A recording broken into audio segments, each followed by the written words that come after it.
What is up, RotoGrinders? Welcome to Friday NBA DFS. 2 hours nonstop NBA DFS conversation starts right now. It's not just any old Friday. Well, it's Halloween. Happy Halloween.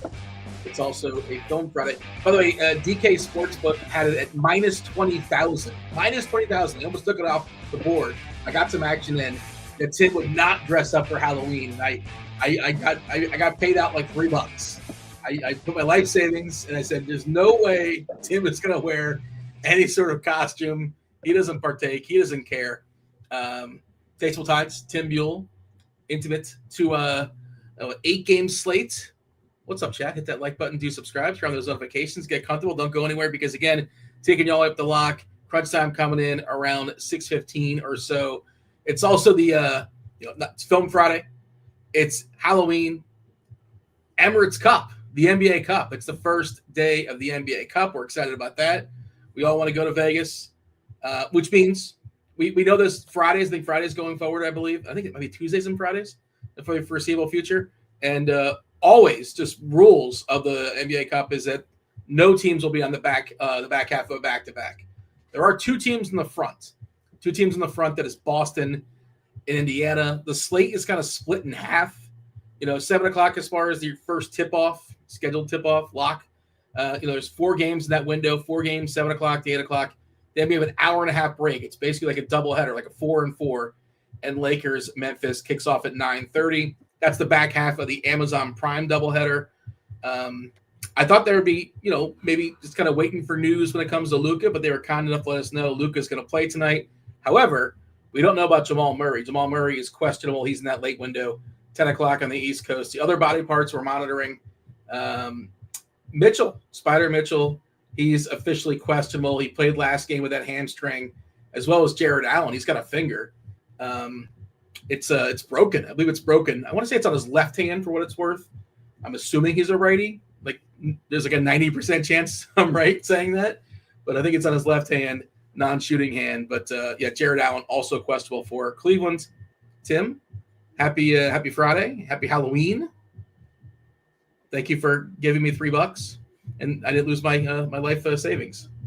Do you have the bucket outside your door, Dean, with all the candy? What kind of candy did you get? Is it an array of candy? What is any kind of specific types of candy bars do you have? So Publix, Publix, you don't have Publix up there, all the way up there in the Northeast, but they have buy one, get them free stuff, and they had buy one, get them free like Reese's. So I got the Take 5 bag, and I got the Reese's Peanut Butter Cups bag. So there you go, have at it. And they might actually take 5 of Take 5. I don't know. I left out, and the overall number of kids that are going to visit, 1.5, maybe 2.5. It's not a big number. Oh, really? Okay. Yeah, okay. They don't. I also don't put the lights on, which I don't. It's like, I mean, if you're feeling adventurous, there's a bucket of Reese's. Have at it. Enjoy yourself. And you said that your new place that just nobody visits. You're out in the middle of nowhere. You got your own lake, so I guess you have no candy. So you don't need it because there's no random kids wandering in. Yeah, we're too much in the woods. There's definitely going to be no kids visiting us. So yeah, it's our old house that we lived in before. There's a bunch, but now there's 0. Let us know what you're giving out here in chat, and they're saying there might be some music playing in the background. There is music playing in the background. My neighbors, and this is not like an apartment. This is a house. My neighbors are just cranking it away. They're having themselves a good time. So it's blasting where they're at. They're having a Halloween party. Yeah, they're enjoying themselves. Did they at least invite you, Dean, or no? Or I mean, they don't know I exist. I don't think. I'm pretty sure they don't know I exist. But I mean, there's no love lost, and we don't know each other. But I was not. There was no invitation. If there was, I missed it. But they are having themselves a good time, and no. Just I wish it wasn't right now, but have at it. Enjoy yourself. I apologize, but that is what you're hearing. There is music cranking in the background, and I'm hearing it too. We're powering through. Let's see. Silly Mama in chat says I give out full-size there you go. Full-size candy bars. That's the house you want to hit up. You don't want the pennies or like the Biddo honey. Those are the duds for sure. But Sam's Club, I guess. Yeah, you get good deals with Sam's Club and Costco for full-size candy bars. But Yeah, I got a bucket full of Reese's. That's the best. I think that's good enough, right? Is that acceptable for you, Tim? Yeah, I mean, I think Reese's is fantastic. I wish I had a bucket of Reese's right here for the show. Yeah, well, what would be the over/under? How many Reese's would get knocked out in an hour and 15? A lot. There would be a lot. No problem. Yeah. All right. Film Friday. Let's give the people a taste. Let's give them a clue for Film Friday here on Halloween. The first clue. Well, what do you know? The first clue on Film Friday, it is chocolate. Chocolate is the first clue. Get the Discord channel, RotoGrinders.com/Discord live stream chat channel. Be the first person to tell me what film I am talking about. You get yourself a week free of RotoGrinders Premium if you want. You can go off the board and get scores and odds. You want scores and odds? Producer TJ, producer Steve, they will juice you up with that. But the default is a week free of RG Premium. Football, baseball, basketball. Still baseball. There's still baseball going on. For TJ's sake, for TJ's Blue Jays, hopefully just one more game of baseball. Hopefully, but for everybody else that's neutral, Game 7 will be kind of fun. Tonight is Game 6, but I am rooting for the Blue Jays. Let's put a poll in chat, TJ. Let's see how much the people love TJ's Blue Jays. It's more like dislike the Dodgers. A lot of people don't like the Dodgers. They're angry the Dodgers spend money. But who are you rooting for tonight for the World Series? I know it's a basketball show, TJ, and we know, everybody knows this, TJ has poll privileges. He's had them for a while. So he can go ahead and drop a poll in chat. Who are we rooting for? Is it the Blue Jays, Dodgers? Don't care. What's baseball? TJ, make that happen. Screenshot, overview, as far as tonight's 8-gamer. What are you waiting for? Any big news? I guess Cleveland. Jamal Murray to some extent? Yeah, I mean, are we gonna get that news? I'm trying to think. I don't think we will until after the first wave of games. Right. I don't think so. Yeah. So I think the Macarena's playing in the background, by the way. I don't know if you can hear it. I believe Macarena's going down. But continue. They are, whatever they're playing, they're having a fantastic time. So, yeah, I mean, it's definitely going to be Cleveland for the earlier games. That's gigantic news. It's that we already got the Luka news, so he's in. Really just waiting on Mitchell and Allen for Cleveland, and then like you mentioned, Jamal Murray for Denver. Other than that, though, I mean. There really isn't anything of significance other than those three, and we'll get 2 out of those 3 early on. So, from a lineup construction standpoint, you might want to consider building in a 2v2 because that would be pretty big if Jamal Murray missed. So, I think that is an important piece if we don't have that by lock. Yeah, definitely something to keep an eye on. May have to be something you keep an eye on throughout lock. And as does the slate progresses into the night. Again, 4 games early, 4 games late. Anything else you want to say as far as big picture? I think you have enough value plays where it's not that hard to get 1 or 2 possible studs. That's sort of the way I'm seeing it. Phoenix to me looks incredible. It's a rematch of that game they played on Monday with Utah. They went to overtime, but that game really got loose. We saw Markkanen drop a 50 burger. Still without Brooks, still without Green, so Phoenix is pretty thin. The prices have bumped up, but still some meat in the bone as far as Royce O'Neal. Gillespie looks pretty good. Grayson Allen projects pretty well with all his revenge. Both centers are pretty interesting, and of course Devin Booker, one of the premium studs on the slate as well. Anything else we want to say before? And no Trae Young, we'll talk about that in a second, but prices adjusting a little bit there, and the Pacers. I guess getting healthier. Like we don't know officially, but Johnny Furphy is projected in. We're expecting him to be available, and Talon Peter. So that they're going to have more bodies tonight. That's the expectation, at least. I don't think they're officially ruled in just yet. As of 4:30, the injury report, they are both questionable. But a few more bodies there for the Pacers taking on Atlanta. Unless you got anything else here, Tim, shall we dive in? No, let's dive in. Early results, by the way, in the poll, 74% rooting for Toronto. That's more like rooting against Dodgers, right? That's what people are doing there? I think that's what people are doing. Yeah. Okay. I agree. Okay. Atlanta taking on the Pacers. 232.5 is the total. Pretty high, pretty tight. Atlanta 2.5 point favorite here on the road in Indiana. The Hawks without Trae Young. Lots of usage to go around now. We're anticipating Alexander Walker jumping in the starting lineup, as well as Dyson Daniels, Ricochet, Jalen Johnson, and the Zinger, Kristaps Porzingis. The other side, our expectations are Ben Shepherd, Naismith, Walker, Siakam, Isaiah Jackson, who still has over 10 fouls per 36. I think it's like 15 fouls in 45 minutes or something like that in the season. It is, dude is just hacking everybody. Who's in and who's out for the Pacers? Yeah, that's a long list. Murphy's officially questionable. We're currently projecting him in. Benedict Mathurin, obviously he's out with his toe. Timothy John, TJ McConnell still out with his he's got a hammy. No Nemhard. Obi Toppin gone for a while. So yeah, pretty thin here for the Pacers. The prices have bumped up a little bit, so it's not lock and load city. I think the best value is still probably Walker on the Pacers. How do you feel about Atlanta in Indiana? Yeah, DraftKings was really quick to price up the Hawks after the Trae Young injury. So Nickeil Alexander-Walker is not really that good of a value play at all. They're priced up Dyson Daniels as well. I was kind of hoping to play Dyson Daniels today, but at 6,800, not really loving it. Like you can get to both those guys like in large field stuff, but honestly, it would just be like a very, very small sprinkle. I wouldn't mind going back to Jalen Johnson. I played him a couple days ago, the game that Trae Young got hurt, and I thought he was going to go. I thought he was going to go off, but he really didn't. So I think you can try him here at 8,600. I don't mind him. We had the Pacers as really, really strong value last slate, but they are priced up now. Jarris Walker at 5.5 is definitely going to be my favorite out of the group.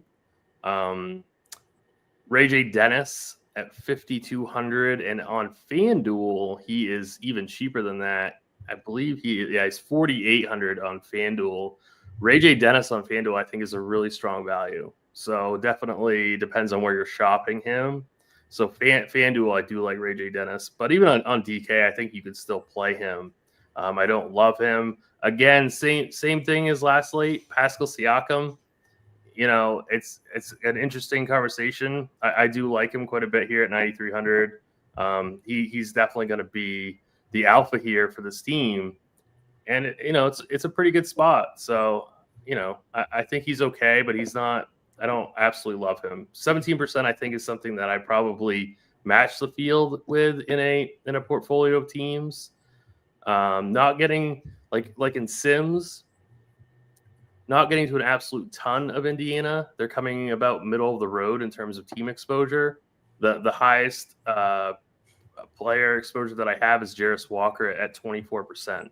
Pascal Siakam, I am coming underweight projected ownership at around 10% right now. So Walker's definitely the best points per dollar play. Pascal Siakam for raw points, and then Ray J. Dennis I think is okay on both sites, but a way better play on FanDuel. You mentioned Daniels, another one that's much better on FanDuel. He's 6'3" on FanDuel, so he's cheaper. And also, like when Daniels has those big games, it's when he has 5 stocks, right? And I was looking at the Indiana numbers, and I was kind of surprised they haven't turned the ball over a ton this season. But because you look at who like their ball handlers maybe, but maybe it's small sample stuff, they could be kind of due for it. But I like him a good bit on much more on FanDuel than on DK. You can play him on DK, but I think on FanDuel he's like cash game playable at 6'3". He'll handle the ball more without Trae Young as well. Let's see some questions. And TJ, also known as a Saskatoon streaker. Is TJ streaking tonight? Do you have any sort of plans if, when, not to jinx anything? Their jinxes aren't real, but TJ, if they happen to win, your Blue Jays, is there any sort of celebratory plan, or just not so much? I guess not so much. I don't know. TJ would chime in right now or not. Maybe he's I think especially on Halloween, that would probably get me in jail. Okay. Yeah. Okay. Fair enough. Is that frowned upon in Saskatoon? I thought is that frowned upon with the streak? Yeah, probably a bad idea. Probably a bad idea to go streaking. It's also really cold out, Dean. Here, it's not the best streaking weather. I got you. Now I hear you. Some guesses coming on through. In the old Discord channel trying to guess today's film. It is not Wonka or Goonies or Coming to America or Willy Wonka. Forrest Gump, American Pie, Hoosiers, Bad News Bears, Harry Potter. A lot of guesses coming on through. We can drop a second clue. Let's see if we can get a second clue for the people. Get them going. Giveaway week 3 of RG Premium. Second clue is Coach. Chocolate and Coach. That is our first 2 clues. Okay. Anything else as far as Atlanta, Indiana? We're moving along, right? I think we're good. Yep. Okay, so Boston and Philly. This is one of several rematches on this slate. I believe they played opening night. If not opening night, they played against each other their first game this season. The Celtics at the Sixers. Injury report for Boston. There's no reason to keep saying Jason Tatum's name, but of course he's still on there. They're clean. Otherwise, expectations. Everybody is as healthy as they're going to be on Boston. Philadelphia. Paul George is still out. We haven't seen him just yet. We haven't seen Jared McCain just yet. And Barlow, I think, played in that first game. I'm pretty sure he played in that first game. He is also out for Philadelphia. The minutes have been outrageous. Nick Nurse was always kind of a Tim Thibodeau, like sneaky. Tibbs is out of the league, but not really. His spirit lives on in Nick Nurse because he loves running his guys into the ground 40 minutes or so. And I'm not sure if they're going to play an extra minute or two, and I don't know if you can play an extra minute or two with Philadelphia, these guys, but, how much do they want to win these NBA Cup games? It tends to be more of a thing like later on when tiebreakers factor in, and maybe we saw that last year where teams are up by 15 and still like firing away and fouling and doing everything they can for point differential stuff. I don't think you're necessarily going to get that for game 1, but, just something to monitor. But you're going to get 40 minutes possibly out of Maxey. We've seen outrageous minutes for Edgecombe as well. Not so much for Embiid. He can play 20, 22, maybe 24, maybe if things are going okay. We've also seen Josh Minot separate himself amongst the bigs for Boston. I'm not fully. I mean, they need rebounding, right? And he's their best rebounding option. Him and Keita. They lost so much rebounding in the offseason due to injury and trades. I think he's pretty solidified, if for no other reason. The guys, Boucher's been DNP-CD. Like Xavier Tillman, you're not going to play much. You're not going to play Garza much. You don't want to play those guys. So he looks like to be the riser amongst the nonsense for the Boston bigs. Celtics, Sixers, where are you at? Yeah, so I'll start off with the Sixers because I think that they're incredibly easy to talk about. You're just not playing them on DraftKings. They're all priced up. Tyrese Maxey, who's been fantastic this season, who's going to be really, really good, but he's 9,800. So I'm just not going to be getting there today. VJ Edgecombe, again, been fantastic all season, 7,500, too expensive. Joel Embiid, he's stuck around like the 22, 23 minute mark. It sounds like they've got no plans to boost him up anytime soon. So you're just not going to be playing him at 7,800. So it makes sense that I'm getting to the least amount of Sixers overall in team exposures on the Sims that I ran before the show. So 76ers are a bottom barrel team for me today. The Celtics. When you say, not to cut you off, when you say you're just not playing them, we should always add this qualifier, Tim. Most people know. Maybe you don't. And this is the both of us. We generally don't make many lineups, 1, 2, 3 main lineups, that kind of thing. You're talking main lineups. Now, if you're running, hypothetically, if you're running 100 lineups, I think you get some Maxey because, again, we're projecting 40 minutes. I understand the price is kind of outrageous, but he's also and the minutes are absurd. Yeah, so if I make building a 150 set, I mean, maybe I have him. Maybe I get 1% of him, maybe, but okay, that would be it. I mean, honestly. Yeah, I mean, I just don't really like this spot, and I don't like that price tag. I get it that he's playing a ton of minutes, but no, I mean, you're right though. Like usually, I am talking single entry 3 max stuff, but I think with this particular team and this particular matchup, they're pretty close to just an exclude for me, even if I was building 150. Interesting. I don't think there's any priorities for me in Philadelphia. But, like Edgecombe's another guy. He's looked really excellent so far.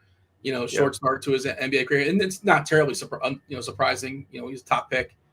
but he's another guy playing. We're projecting 39 minutes. And I imagine nobody's projecting more than those. We have Austin Reeves for 38, Booker for 37, but yet nobody's getting projected for 39. Maxey and Edgecombe currently. And like you said, it's all factored into the cost. I would have them in my pool, but again, are they going to be in my first 5 lineups? Almost definitely not. So I do agree at that point. I do. Yeah. On FanDuel, I think Maxey's a little bit more like Maxey on FanDuel, Edgecombe on FanDuel, Quentin Grimes on FanDuel. Those are the guys that I'd be sprinkling into my player pool in a 150 set, possibly a very small sprinkle in a 20 max as well. So they're a little bit better over on FanDuel, but not by a lot.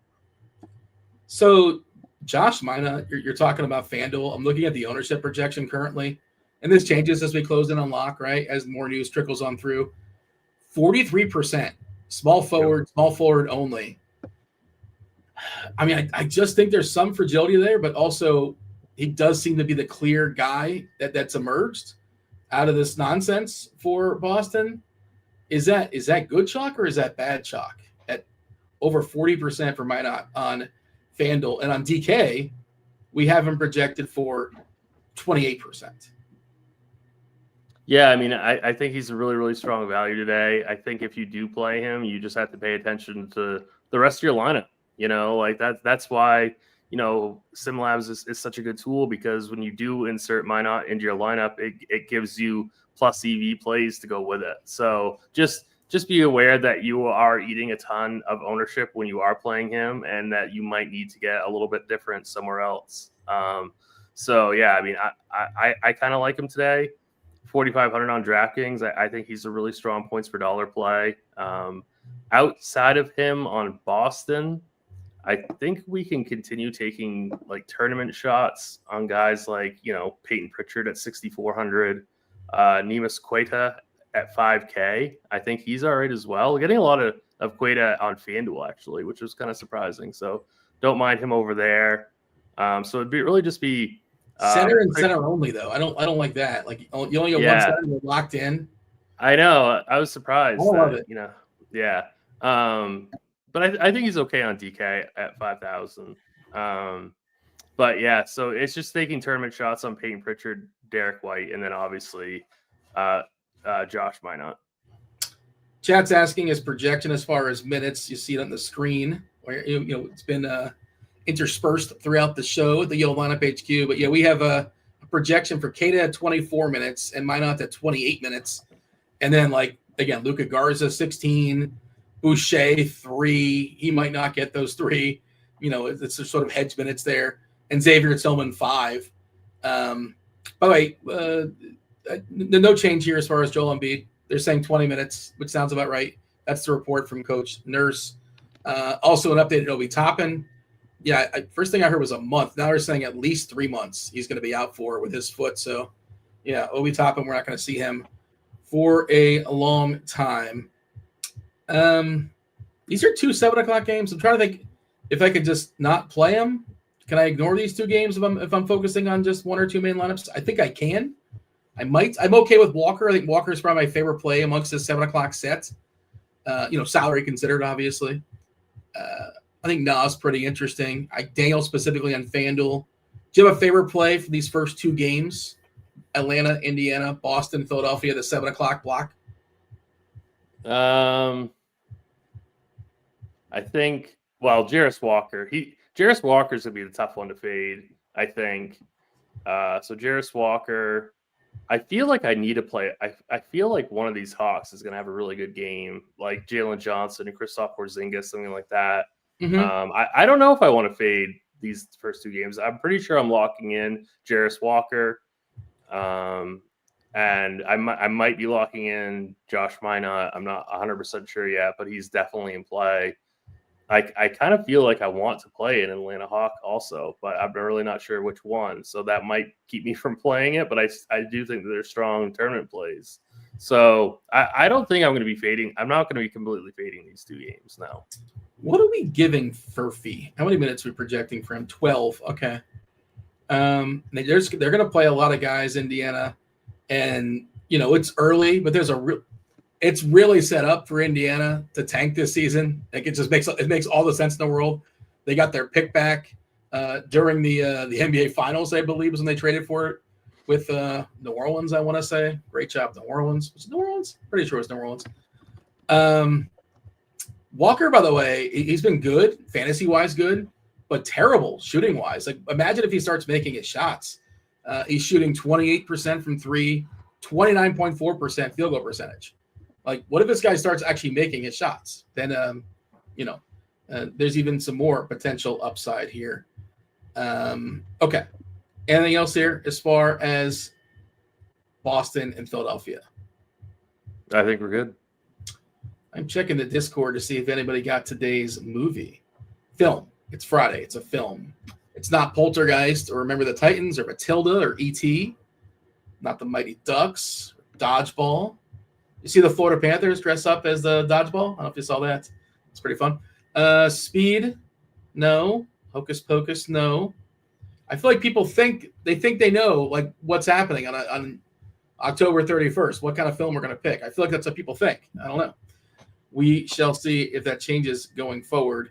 Okay, let's scoot along. Let's talk about the next game. It's the Raptors. The Raptors at the Cavs. 239.5. That's the total. Cleveland, 7-point favorite. A little bit of diciness here. Jared Allen. I guess it's just a matter of if he's going to play. I think it's officially like he broke or fractured his finger. It's just a matter of if he's going to play through it. But he is officially questionable with that finger. Darius Garland, of course, is still out. No Max Strus, he's out. Sam Merrill's out. And Spider Mitchell. Did we get a tweet? Did he let us know? He let us know last time. Actually, he let us know also on TV. The reporter asked her. The reporter asked him if he was playing, like in the middle of our live shot. And that's kind of how he knew that he was officially playing. But did he has not. He has not tweeted today. Okay. All right. That's interesting. I feel like he would have let us know by now. He usually does. But do we have an if-then setup for if we happen to lose? So our if-then is actually both. Because I think there's a good chance Allen plays. Okay. I was going to say, I kind of feel like they're both out. Oh, well, that'll be interesting. Maybe just because it's Toronto. That's what I was thinking, but I'm not really sure. Like either Allen's going to play through it or he's not going to play through it, right? Is it going to be like a day-to-day thing? I don't know. I'm not really sure. Lonzo, I think Lonzo Ball, he can only play so many minutes, but his usage would certainly get a bump. Hunter would take some more shots. Mobley would get a bump if we happen to lose Donovan Mitchell.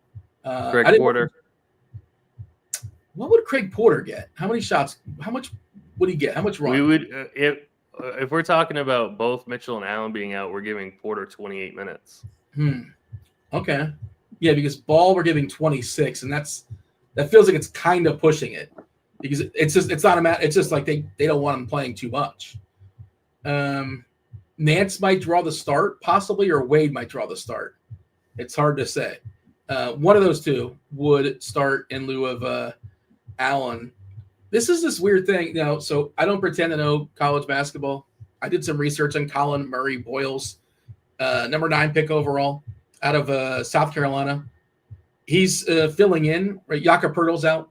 Poeltl's out with a back. He's playing center and he's 6'7". I don't get it. I don't know how he's the center on this team. I know they have Sandro Mamukidishvili as well, and they have Magba as well. But this is what Murphy Boyles, and it's just tough to play at 6'7" as far as a center. That's what he's listed at least. I didn't measure him, but especially if you're going up against Mobley and Allen, he projects to be one of the better point per dollar plays in the slate. And I don't know what to do with him because, like, in my head, I'm like, well, why is he playing center against Mobley and Allen? And I think he would benefit if Allen doesn't play. I feel like it would solidify his minutes more. But maybe they just don't have a lot of other options. They have Sandro, but he only plays so many minutes, and he's an interest. They probably swap back and forth. And I guess they can bring in Magbo as well. Is that good chalk or bad chalk? I don't really have a good read on it for Murphy Boyles because you like a bad spot. Yeah, I mean, you kind of said it, what I was going to say. If Allen sits, I think it would be a good shot for Murray Boyles. If he plays, how is he supposed to guard him without fouling? It's like that's going to be a really tough situation for him, trying to play like pure center minutes. So yeah, I mean, this is the shot that I'm most nervous about. Probably gonna try to look to fade it if Allen's in, but if Allen's out, I'm gonna play Colin Murray Boyles. I think that's kind of what it boils down to, Dean. So go FUIs. Go.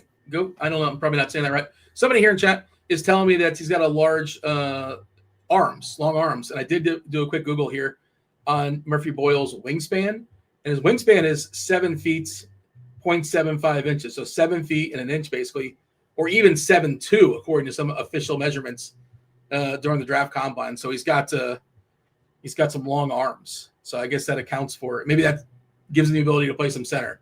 But yeah, I did give it a Google and is it? Yeah. Okay, sorry. So I guess what are the alternatives? Who else would it be? And it's Toronto. Like, what do they care? I know. I was gonna say, talk about a team that's gonna be looking to tank. Well, I mean, all their money's invested in Quickly and Barrett and Ingram and Barnes. They're gonna make the playoff this year. If they do, it's more because the East stinks, not because they're good. Is that fair? No.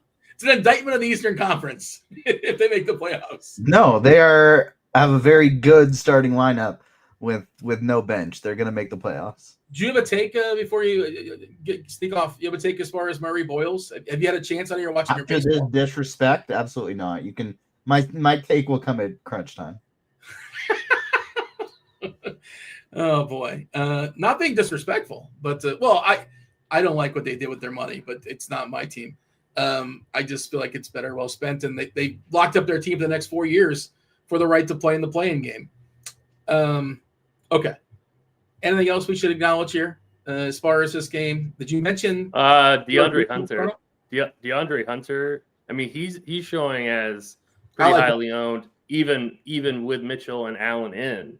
I think at 5,400, he's a pretty strong play here. I think that price tag is too cheap for him. And of course, if Mitchell or Allen were to sit, that would just increase his usage just a little bit more. So, and if they were both to sit, I would say he would be borderline like a must play. So if they both were to sit, you're probably going to be playing. I mean, we have to talk about Cleveland a little bit here, because if Mitchell and Allen were both to sit, you're probably going to be getting to Mobley. 3 to 4 Cleveland players, right? I mean, you're going to be playing, and then you're probably going to be playing Craig Porter. Huh, maybe, right? Yeah, maybe. If they both sit, yeah. What if Larry Nance starts at 3-2? Well, I mean, he could be fool's gold. He's not a big usage guy. He's bouncy. I don't know. Is that he could start and play 23 minutes? They might start Dean Wade. They'll probably just chop the 48 minutes amongst those two. That's the way we have projected. Wade 28, 20 Nance, for what it's worth. And Wade's another guy, just not a great usage guy. Good defensive player. But not a great fantasy point minute player for our purposes. Jalen Tyson would get a bump too. He's another guy. He's been starting. He's been out there, but more usage you'd have to imagine would get delegated his way. And yeah, and we mentioned Lonzo. Yeah, it's probably a good question for crunch time. And then like, how much Cleveland do you want to lock in? I wouldn't get the 4, but at least 4 would project well. You're definitely playing Mobley. You're definitely playing Hunter, and then you're probably playing one of Craig Porter, Jalen Tyson, and possibly Larry Nance. But you're definitely playing 3. Yeah, I mean, I would play Lonzo Ball. I know it's different positions. I would play Ball ahead of Nance. Would you play Ball ahead of Craig Porter? I think so. What's what is Ball? Ball's like Ball's 4K. 4K, and Ball has point guard, shooting guard, where Porter's just point guard. But I still think that I would lean Porter for that $700 savings. Porter would probably mop if both those guys are out, and if this game blows out, and less chance of the game blowing out, they happen to lose Allen and Mitchell. But Yeah, a lot of pieces there. I do like the Hunter call, like as is. If everybody's in, I think Hunter's still fine.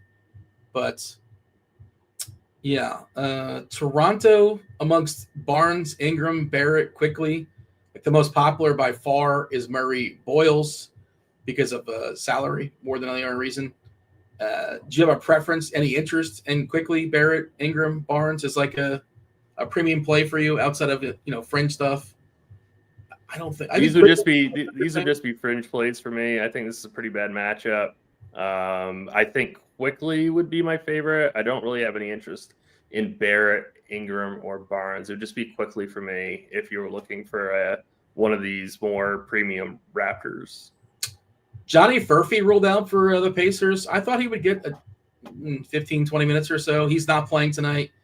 But Tylen Peter, who has a groin, despite that, he's going to play with it. He's available. I guess we'll have a tinkering with our projections, but so that's one less body that we thought for Indiana.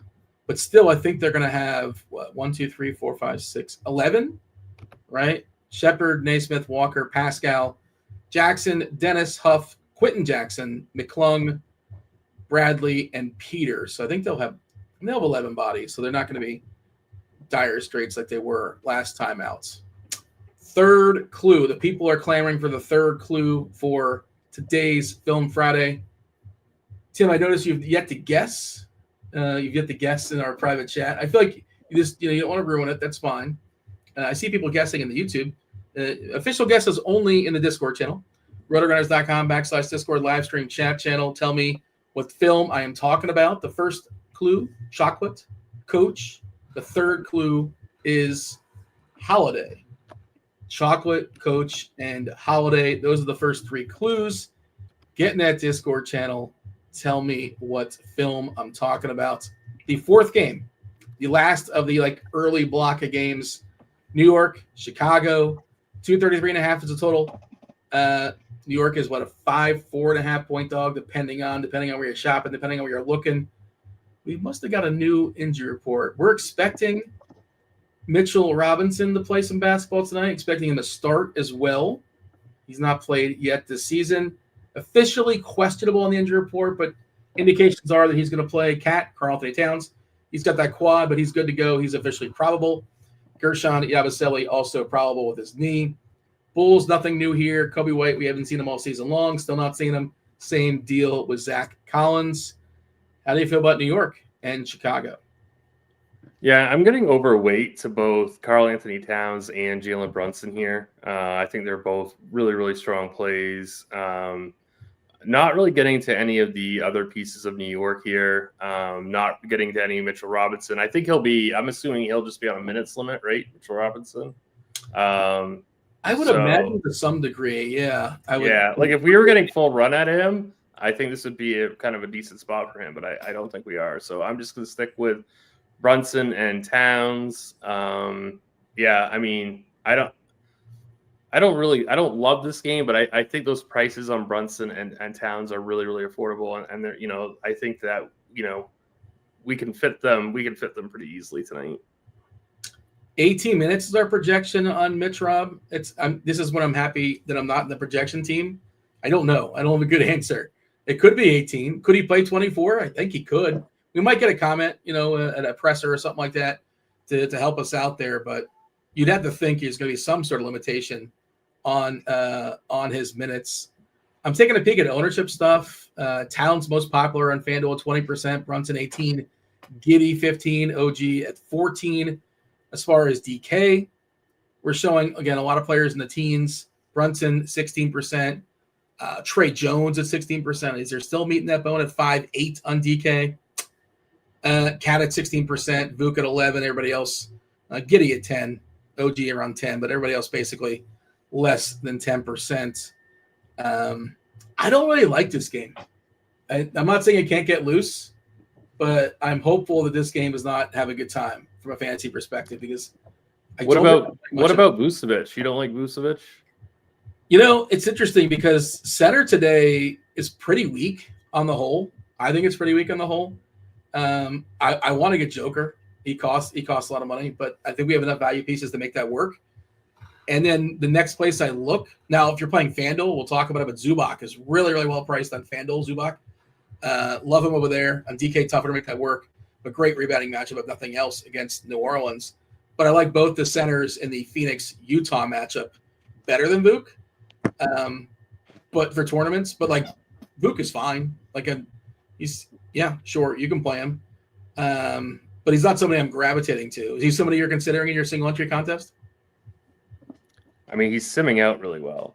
Yeah. Getting to around 35% of him in sims, which is really high. Yeah, it's a big number. I think this is a pretty decent spot for him. I'm also getting to a lot of Trey Jones. So, yeah, I mean, he's kind of taking those assist opportunities away from Giddey. So it's like Trey Jones is playing more of like the traditional point guard role here. So it kind of makes sense to get Trey Jones. I don't really like Giddey here.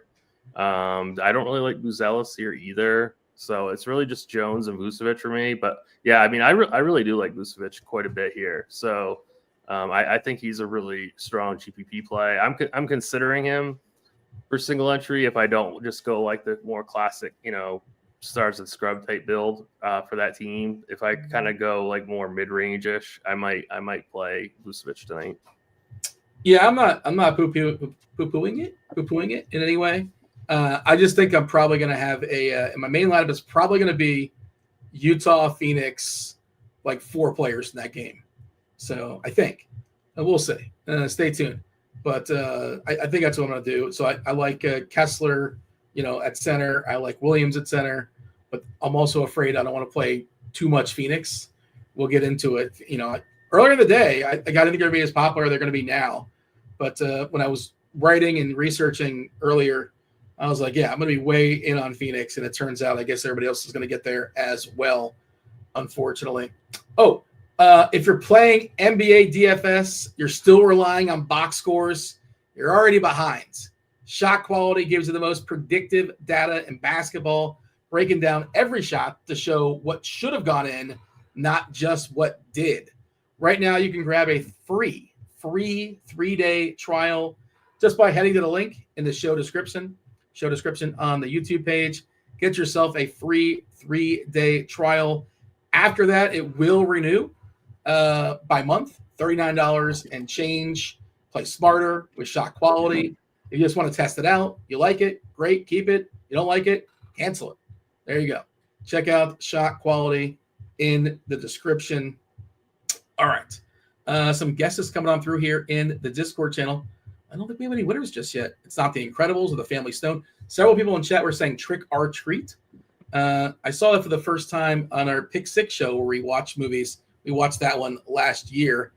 It's not Cool Runnings or The Natural or Addams Family or A League of Their Own or Halloween or Dumb and Dumber 2. All right, so hit the over.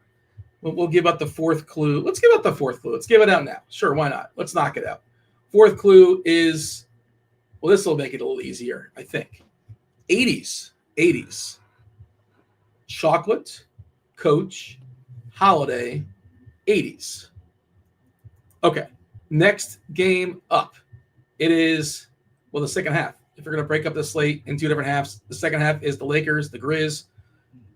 I think this is kind of a quick one. I'm curious to get what your thoughts are here. 239.5 is the total. Memphis is a 3-point dog here, and it's high and tight. We love high and tight, except Luka Doncic is back. This is the back half of the Amazon Prime doubleheader game, by the way. Luka is back, and what happened in his absence is Austin Reeves went bananas. Now his price is almost 10K. I think he's 10K on FanDuel. Very, very close to 10K on DK. He's going to delegate some usage back to Luka. Everybody else, like Jake LaRavia, even Ayton, Rui Hachimura, they're going to take a little bit of a step back. We're expecting Marcus Smart to be available. He said he's going to try to play. I can't remember what the exact quote was. But it seems like he's going to play. Where is he officially? I think he's officially questionable. He's probable now with his quad. Gabe Vincent, of course, out there for the Lakers. LeBron, we haven't seen him just yet. No Maxi Kleba. Memphis, we haven't seen Zach Edey or Brandon Clark or Scottie Pippen, Ty Jerome, Gigi Jackson officially questionable. I don't know how you can play any of these Lakers, and I shouldn't, I'm talking about first 5, first 10, first 15 lineups. The only Laker I'd consider playing is Luka. Would you agree with that? Yeah, I was gonna say you're not gonna play any Luka. I was like, that was pretty quick. I must be missing something here. Yeah, no, I would definitely exclude all Lakers here. Probably my first, I don't know, 50. Like if I was playing 20 max here, I'd just be fully excluding the Lakers outside of Luka. I do like Luka tonight. You're really gonna have to decide, I think, between Luka and Jokic, right? And he's, Luka's $500 less than Jokic. Projected pretty closely to each other. So I think it's a really, really tough decision here tonight. I don't think you could really play both. So it's going to be one or the other. I mean, Austin Reeves has been fantastic, but he is 10K now on DK. So you just can't play him. So and it's basically the same thing on FanDuel. You're going to be excluding the Lakers here. So it's really this game's pretty easy on the Memphis side. What is I'm trying to find Morant's price on FanDuel because he was kind of cheap over there. Yeah, 8,500 on FanDuel. It's not horrible. So I mean, I think Morant can definitely be part of the player pool on FanDuel, but on DraftKings at 9.6, it's a pass. On DraftKings, this entire Memphis team is an exclude for me. So our top optimal, and this is like the variant stuff I put in there as well on DK, is 279. I'm hitting the lock button on Joker and Luka. I want to see what the top Joker Luka lineup gives me. I don't know if it's going to be that far off. 275. So you're giving up 4 points. Not even. Barely 4 points. So I think you can do it. And a lot of the pieces we've talked about, DeAndre Hunter, Murray Boyles, Minot, Craig Porter. These are the guys you have surrounded. Well, we haven't gotten Craig Porter yet, though. You probably could easily play both if we lose both of those Cleveland pieces. So Craig Porter is 18 points. His projected 18 points right now is hitting this lineup because he's so cheap. He's 3-3. But yes, you're right. Like that's not. I don't feel great about that. It's just like a math game because we're projecting Luka to score 60 and Joker to score 62 or something like that. They're going to score 120 combined, give or take, on average. I just plugged that lineup into lineup HQ, and I don't really like that lineup though. I don't like it either. That's the problem. I'm going to stick with what I said that I would not play both of them together unless we get some more news. Do you have a strong take as far as Joker versus Luka? I like them both. I think I'm going to play Joker over him in my main lineup, but I'm not opposed to playing. And let's consider that maybe we lose Murray as well. So then you're definitely playing Jokic over Luka. Well, we're not going to know that until we're going to know that in the later window, right? Because 9:30. Donovan Mitchell's out. Yeah, he never let us know. That was his way of letting us know. Jared Allen is also out. Ooh, that's boy. Yeah. See, that's the thing. Yeah. Yeah. Huh. So Mobley's going to look great. Man, Lonzo's going to look good. Now you might be able to get Luka and Joker and some Cavs. You could probably do that possibly. Yeah, that'll be what Optimal spit out. Hunter, the thing is though, Optimals are going to be spitting out Mobley, so that might. Yeah, change. you can't get all three. Yeah. It's going to prioritize Mobley probably over one of those. Yeah. Huh. Okay. Interesting. And okay. So no Jared Allen, and I think that does benefit Boyles as well. On the other side, the lack of size for Cleveland, Lonzo is going to look good. Porter is going to be interesting. I still say I'm not thrilled about Nance, Wade. Amongst we're going to do like the power rankings in the Cavs. One of those guys has to start. Shouldn't say have to, but almost definitely is going to start. I wouldn't necessarily be excited about playing either one, but they're going to project at least decent because they're so cheap. I guess I would play Nance over Wade if I'm picking one of those two, but ideally you want him to start. Okay. Lakers, Grizz, and we talk about Luka and only Luka. You talk about some Memphis pieces, but yeah, you could play some Ja. Triple J you can always play, sure. But I just I can't get excited. Cedric Calvert's been all right. He's looked pretty good. The rookie class has been excellent so far on the whole for the first 4 or 5 games or so. I don't know how much that's going to solidify going forward, but he's been interesting if nothing else. But I don't really like Memphis. The only person I'm considering in the Lakers is Luka, and that's it. That's it. Yeah, maybe Jake LaRavia. Maybe he's just gotta take a hit with Luka. Yeah. Back. Did you see that? It was Minnesota was playing the Lakers, and Jake LaRavia was cooking. He put up like 27 points or something like that. And somebody in Minnesota, the game was in Minnesota. Somebody yelled out like, "Who's 27?" And that he's like 27. I'm not sure what number he is, LaRavia.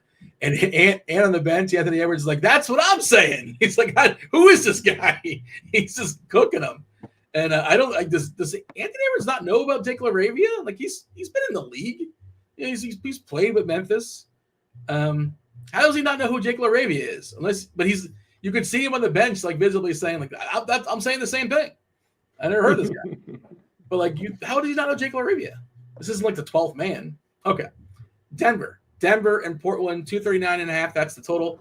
Another game where body parts might change the slate. Denver is a 5-point favorite currently. In Portland, who's in and who's out? Well, the big one is Jamal Murray. Jamal Murray's got a calf. It's tight. He's questionable. Cam Johnson, good to go with his shoulder. Portland, no Scoot. Chris Murray's officially questionable. Shaedon Sharpe was dealing with that calf last game. I think he was dealing with it. He played through it mostly. He's probable as well. Still no Matisse Thybulle. Well, here's the Joker. And the Joker's good, and he would get even better, right? I guess even more usage, even more things to do. The triple doubles on layaway. I think every single game so far this season, he has triple doubled. Feel pretty good about him probably getting there again tonight. I don't know if that's enough. Like he can triple double and still quote unquote, I don't want to say bust, but yeah. How do you feel about the Blazers' second fastest pace in the league, right behind the Miami Heat? The Heat are flying. Both those teams are blazing. Last I checked, at least. Maybe that's changed. I can give a refresh. Denver, Portland, what do you got? Yeah, I was thinking that the spread was going to be a little bit higher in Denver's favor. I was kind of happy to see that it was only between like 4.5 and 5.5, depending on where you shop. So I do think this game can stay somewhat close. Like you mentioned, Portland does play at the fastest pace in the NBA. So, yeah, I mean, Jokic is an absolute standout play, even if Murray plays. Now, if Murray were to sit, he would turn into an absolute smash. So this is kind of important news because if you're thinking about fading, I'm always okay if you fade a player, but I don't think I'd fade him if Murray sits, just because he does do a lot more things for this team, which is hard to believe because he does everything. He does a lot more things for this team when Murray's out. So, he is. I think I would prioritize and spend the 500 for Jokic over Luka, even with Murray in. So, and then if Murray were to sit, guys like Christian Brown, I think is a pretty strong play at 5,300. I don't know if there's any other of these cheaper Denver pieces that I would play. You could take shots on Aaron Gordon in GPPs, but these cheaper guys, I think even if Murray sits, I'm going to be out on. Yeah, it's going to be a mishmash of like THJ, Peyton Watson, Bruce Brown, Christian Brown. One of those players might sneak out, but I don't feel. Christian Brown's the best option amongst that group, but I think he's also the most expensive. THJ is still pretty fragile. We did see Hardaway and Watson close a couple games ago. That was the game where Cam Johnson got hurt, and I guess they were out playing Christian Brown. But typically, Brown would close. We did get a projection update. I'm also going to drop the 5th clue for today's film. However, we did have a winner. We had a winner in chat for Allen's Club. But the 5th clue, for those that are still playing, is travel, chocolate, coach, holiday, 80s, travel. That is the 5 clues. We'll explain that soon enough. Shout out to Allen's Club. Let's just circle back really quickly, Tim. I just ran the optimizer, and 4 Cavs on FanDuel in the first lineup, second lineup 3, second lineup 3, second lineup 3. Next lineup 3. DK, it's 5 Cavs in the first lineup, then 5 Cavs, then 3, then 4. Like, I'm not playing 5 Cavs, but yeah. I don't know if you've seen the projection update. I think it's worth circling back here for Cleveland. But yeah, Mobley now projected 50 flat basically on DK at 8.7, looking awesome. Hunter looking really, really good in the mid-tier. Porter now with a 30-point fantasy point projection, 28 minutes. Are we assuming he starts? We are assuming he starts. Probably in an effort to limit Lonzo's minutes. What are we given as far as? Yeah, I mean, if he starts at 3K, he's going to look pretty good. We gave Lonzo 26. Yeah. Porter 28. Mm-hmm. Yeah, I mean, I would be. I mean, the optimizer wants you to play both. I would personally prioritize Porter if you don't want to play both. So yeah, I'm currently getting to 4 on DK. Man. So it's basically like we discussed. It's the 4 and then double spend up with Luka and Jokic. So it's not. I'm currently not getting Mobley, but I mean, obviously he's a fantastic play. Hoosier saying banners in chat says I built a Joker Luka Mobley lineup. Probably includes on FanDuel. I should specify where you can do that a little bit easier. Probably Craig Porter's like 3-5 over there. I'm guessing. He's hitting all my optimals on FanDuel. Again, that is a really hefty projection. He's 3.9 under the assumption that he does start. And you can only start 4 Cavs. You're not aware. You can only start 4 players on FanDuel. That's the max. Okay, yeah. So Cleveland is going to be rightfully so popping. So maybe Tim, that means the Suns. The Suns, are no longer the shiny toy on this slate. I really like some of the Suns pieces. I like this Utah-Phoenix game. I think it's one of my favorite games on the slate. But now, of course, it was kind of flipped on its head. 237.5 is the total. Phoenix is a 3-point home favorite, so it's high, it's tight. Rematch of my game on Monday that went overtime that really got loose. We saw Markkanen drop a 50-burger in that contest. Dylan Brooks out. So no Brooks, no Jalen Green. So minutes are pretty solidified for Booker. We're expecting, 37, 38. Grayson Allen has been playing a boatload. Royce O'Neal has been playing a ton. Mark Williams, whatever minute restriction he had, it seems like it's basically gone. Like, he's not going to play 35, but he's a good fantasy point minute player, and I think we have him projected for close to 30. Let me see. Where do we have Williams? 28. Okay. And then Gillespie off the bench. He's been closing basically every single game. They've been starting Ryan Dunn, but that he goes away. He showers after the third quarter. But that's it. He doesn't really come back. Gillespie's been really good as well. Somebody that was going to be popular earlier today and going to be falling aside to the Cleveland stuff, I think. At least a chunk of his ownership. As far as Utah, nothing new here. Sheboy still in the G League. Niang still out. Minivan's got that foot. Isaiah Collier also in the G League. 3 players on Utah, Markkanen, Kessler, George. Those are the 3 constants. And then there's nonsense around it. It was like Spima Kaluk and Nurkic plays whenever Kessler's not out there. If you want to bet against some kind of foul trouble, we saw Nurkic have a big game last time in his limited minutes, but it's hard for him to do much in his limited 18 minutes, whatever it is. How do you see Utah and Phoenix?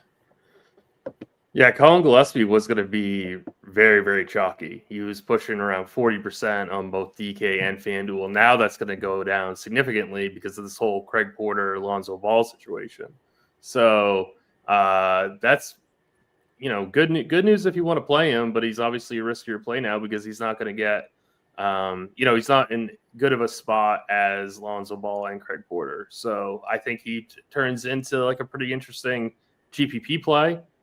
We were going to be getting to a lot of Phoenix here. Now we're not going to be getting to as much. So that doesn't make them bad plays. They're just not as good. That will bring their ownership down as well. So guys like Royce O'Neal we're also going to be pretty popular.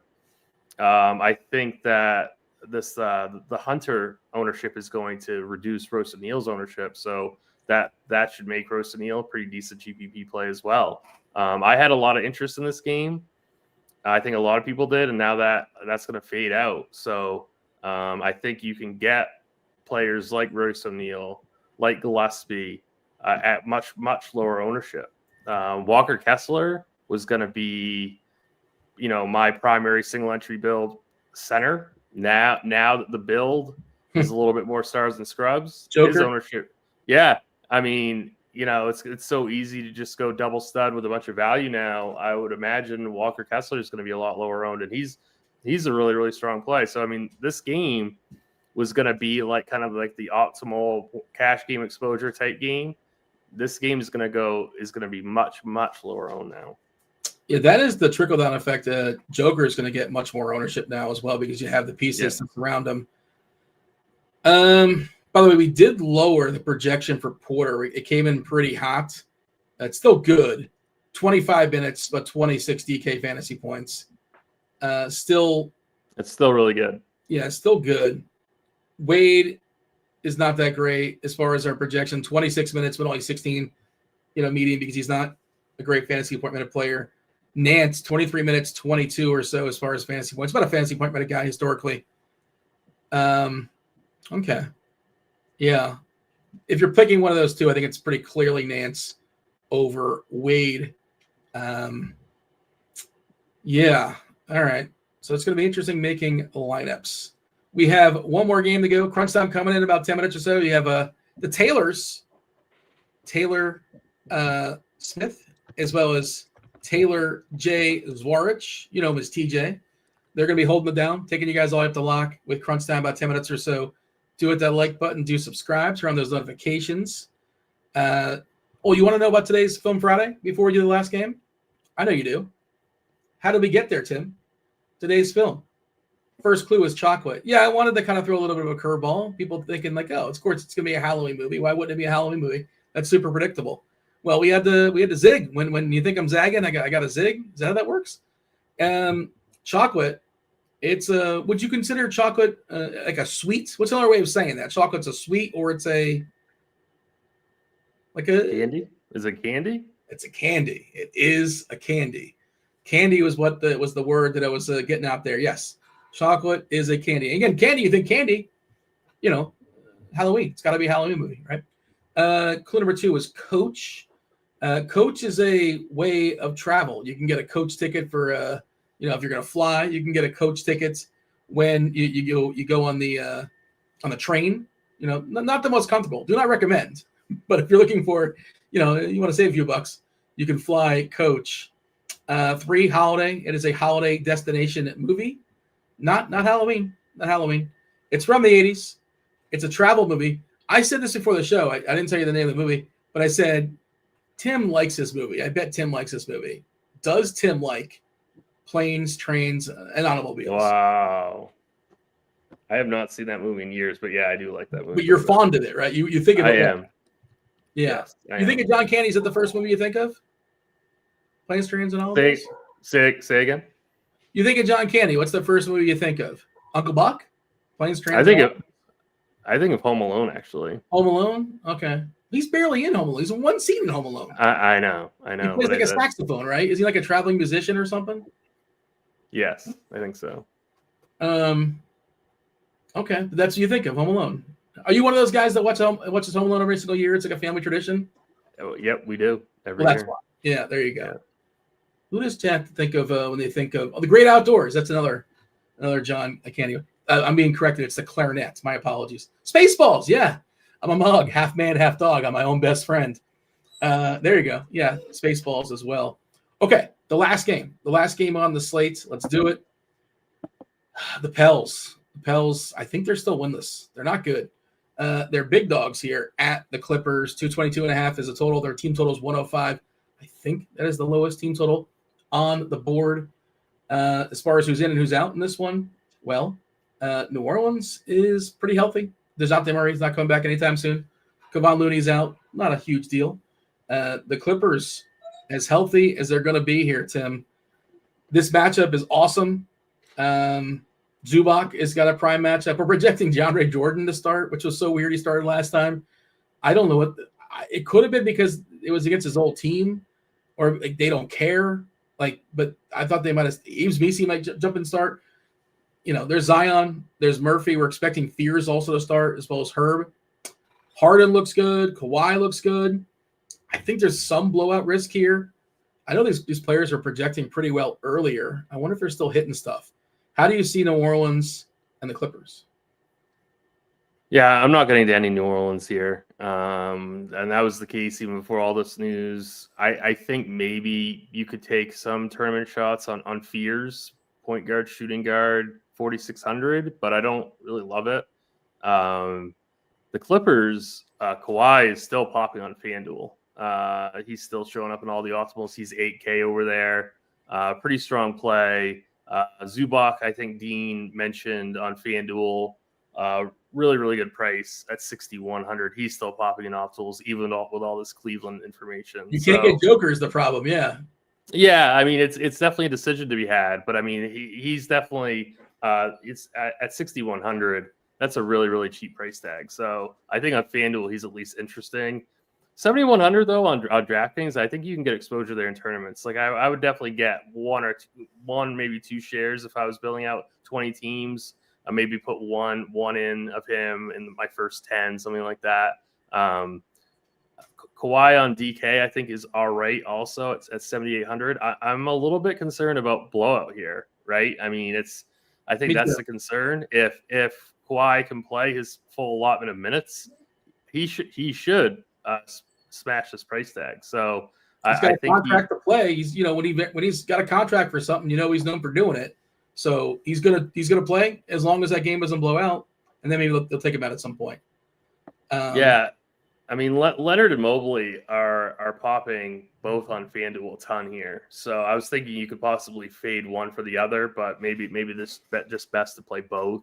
I'm not sure, but I still like Kawhi quite a bit here. I'm just hoping. I mean, the Pelicans are just awful, so I think it really is a very, very serious threat that Kawhi does not get his full run, and they just pull him early because they're up by so much. So the optimals are like 2.5 stars, depending on how you count it. Like the first optimal on DK, interesting enough, does not have Joker, but it has Luka, Mobley, Pascal. So it's like, one of the big two and two of the next tier, and Pascal and Mobley. The next one, though, it's got Mobley, Joker, Brunson. The next one has Brunson, Mobley, Joker. Mobley's the constant. Mobley seems to be the constant. He's hitting all these early ones that I'm seeing. Earlier in the day, Booker was like the 5th most popular projected player on Phoenix. And are people just not going to play him now because of all the fallout here? Like Phoenix is falling out in general. We're currently showing Gillespie, O'Neal, Grayson Allen, all to be more popular. We're showing 14% for Booker. I do think he's pretty interesting for tournaments.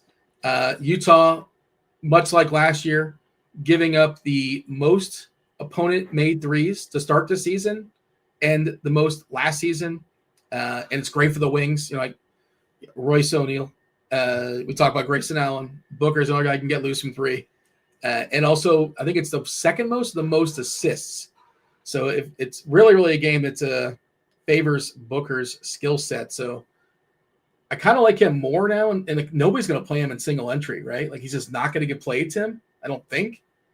Yeah.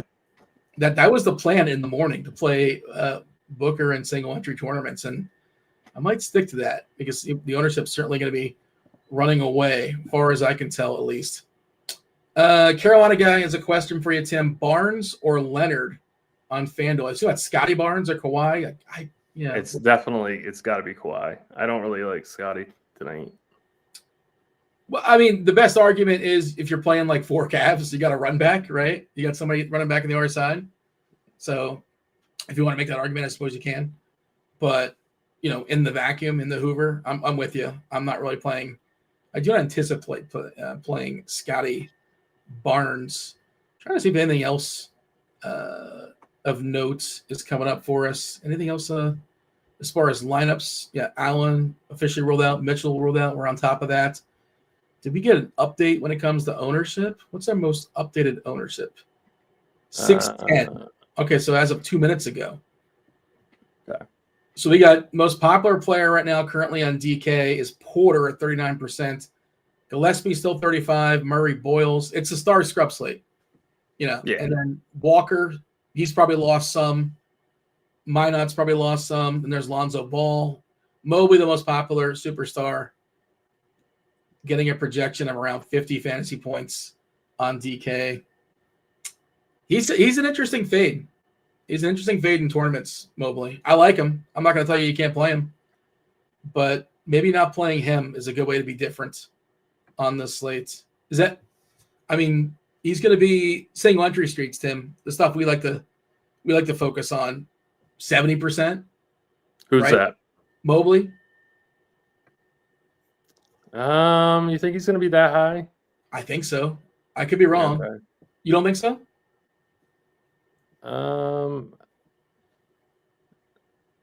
Yeah, I mean, we have him at 24% for large field GPP. I was gonna say like 55.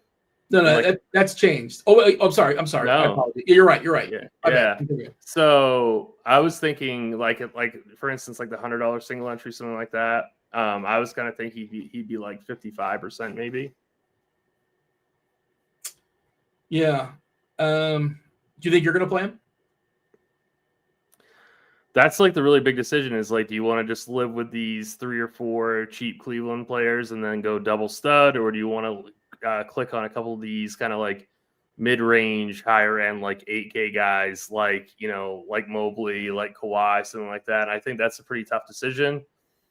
Right now, like I'm just leaning on doing the double stud, Jokic, Luka build, but I might go something different and go a little bit more in like the mid-range with like Mobley, Kawhi. Are we 100% certain Craig Porter is starting? Like you got to have something in there, but I guess they're going to start him over Lonzo. He probably comes off the bench because they want to keep his minutes in check. Yeah, okay. Just because isn't Ball's on a cap, right? Like Ball's not really going to get any more than 25, I would assume. I don't think it's a hard cap, but like it's definitely they're babying his minutes. He's seen 24 this season, 23, 22, 23, 24. That's his 4 games. One game he rested on the back half of a back-to-back. He's got a history of injuries, obviously. So I don't know how much they push him, game 5 of the season against Toronto. Like maybe he plays 26, maybe he plays 27. I don't think he goes much beyond that. I don't think. But he can get the job done in 26 minutes. All right. Mr. Girk says, is there an error or is Reeves actually 10K on DK? Well, I don't think he's 10K on DK. I think he's like 9.7. I think he's 10K in FanDuel. But like that's what he should be based on what he's done recently and the chance that Luka was out. Like he earned that salary. Now, I'm not playing him tonight. I think he is 10K on DK. Oh, is he? Yeah. Okay. Yeah. But we already said we're not playing him tonight. Just you can't play him, but he does deserve to be that high. It's just now Luka's back, so you can't play him. So his lowest score in 5 games, 47.8 points on DK, 52.2, 85.8 when he dropped that 50 burger, 51, 57 and 58.8. He's been spectacular. But he's got to have to fall back here to Luka in some ways. All right, Tim, I know we're going to bring in the Taylor. Is Taylor jumping in here momentarily with TJ? TJ, let me know. Oh, there it is. You know what? My apologies. It was there, and I just did not see it. Crunch Sound's coming in here momentarily. Tim, anything else? You want to give me the player that's breaking the slate before we seamlessly segue? Well, now everything's changed. I did have like a hot take, but now I can't get there. Now, what was it? It was gonna be Towns. But yeah. Now I don't know if I can confidently click that with with Mobley right there. So I do like Zubac quite a bit. Do you like him on the FanDuel price is so much better than DK. I know. I'm not saying you can't play him with DK, but yeah. Okay. I was gonna say Booker is my hot take. And I think he was more popular earlier in the slate, and that's kind of what I want, right? He might land on my single entry contest. And I think I'm just kind of pot committed to running back at least one player on Utah if I'm playing Booker, and probably still playing 3+ players in that game. Okay, let's do it. Let's seamlessly segue to the Taylors. It's crunch time right now.